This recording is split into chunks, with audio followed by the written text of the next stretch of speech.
अतिक्रमण से नहावनी नदी की सूखी धार। रामबास, मुंडिया खेड़ा, माझी भांडा तक अतिक्रमण। पटवारी व तहसीलदार की मिली भगत से हो रहा है मिट्टी व बजरी दोहन का काम। सोडवास क्षेत्र में कुछ साल पहले तक 12 मास बहने वाली वर्षा आधारित नहावनी नदी अब लगभग सूख चुकी है।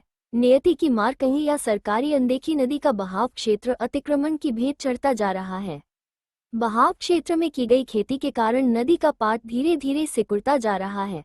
जानकारी अनुसार रामपुर, मोथुका, चुला, हाजीपुर, हमीरपुर के अरावली पहाड़ियों और कोटपुतली, बहरोड जिले के हरसोरा से निकलकर हरियाणा तक बहने वाली नहावनी नदी करीब 30 साल पहले तक आसपास के सैकड़ों गांवों की जीवनदायिनी रही।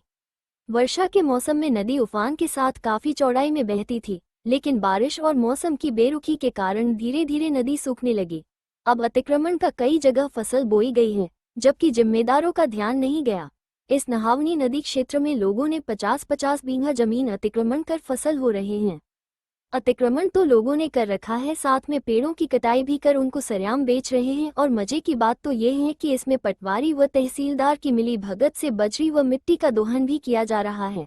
नदी क्षेत्र में मिट्टी व बजरी का हो रहा है दोहन। क्षेत्र की प्रमुख नहावनी नदी इलाके में अतिक्रमण के कारण प्रभावित है। वर्ष 1962 व 72 व 95 में वर्षा के चलते नदी उफान पर रही। मगर मुंडावर उपखंड क्षेत्र के गांवों में खेती और अतिक्रमण तेजी से बढ़ा, जिससे कई जगह नदी का बहाव क्षेत्र भी नजर नहीं आ रहा है। अतिक्रमण से सिकुड़ता बहाव। नहावनी नदी में पिछले कई वर्षों से पानी का बहाव धीरे धीरे कम हो रहा है। नदी का बहाव क्षेत्र अब चुला, चिरनी, हथौड़ी, रामबास, मुंडिया खेड़ा, माझी भांडा जैसा सहित आसपास के गांवों में खेती की भी चला है। नदी का बहाव कई जगह केवल नाले जैसा रह गया है, जिससे बारिश के दौरान अनहोनी की संभावना बनी रहती है। इनका कहना है नहावनी नदी को पुनः जीवित करने के लिए डीपीआर का काम करवाना होगा व ड्रोन सर्वे भी करवाया जाएगा। प्राकृतिक नदी नालों की जमीन खाली देखकर किसान खेती कर लेते हैं, जिससे बारिश के समय बहाव प्रभावित होता है।